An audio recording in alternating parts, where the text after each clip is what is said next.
হয়, ঝুমুৰ আৰু বিহুৰ পিছত আমি বাগৰুম্বাৰ আয়োজন কৰিছোঁ। মাননীয় মুখ্যমন্ত্ৰী ডক্টৰ হিমন্ত বিশ্ব শৰ্মা ডাঙৰীয়াই অসমৰ বিভিন্ন জাতি জনগোষ্ঠীসমূহৰ যি স্বাভিমানী বৰ্ণাঢ্য সংস্কৃতি আছে, এই সংস্কৃতিসমূহে যাতে বিশ্ববাসীৰ দৃষ্টি আকৰ্ষণ কৰিব পাৰে, তাৰ বাবে আমাৰ বিনম্ৰ প্ৰয়াস।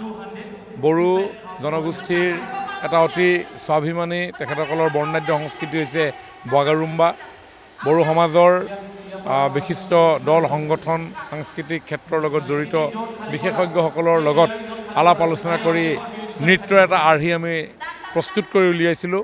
সমগ্ৰ অসমৰ বিভিন্ন প্ৰান্তৰ পৰা অহা সকলো শিল্পীৰ সমাৱেশেৰে আমাৰ অনুশীলন যোৱা কালিৰ পৰা চলি আছে। পৰীক্ষা নিৰীক্ষা কৰি আছে বিশেষজ্ঞসকলে কি ফৰ্মেটত কেনেধৰণে ভাল লাগিব, আৰু অহা 17 তাৰিখে এই বৰ্ণাঢ্য কাৰ্যসূচী আমি প্ৰধানমন্ত্ৰী ডাঙৰীয়াৰ উপস্থিতিত বিশ্ববাসীৰ আগত আমি উপস্থাপন কৰিবৰ কাৰণে প্ৰয়াস কৰিম।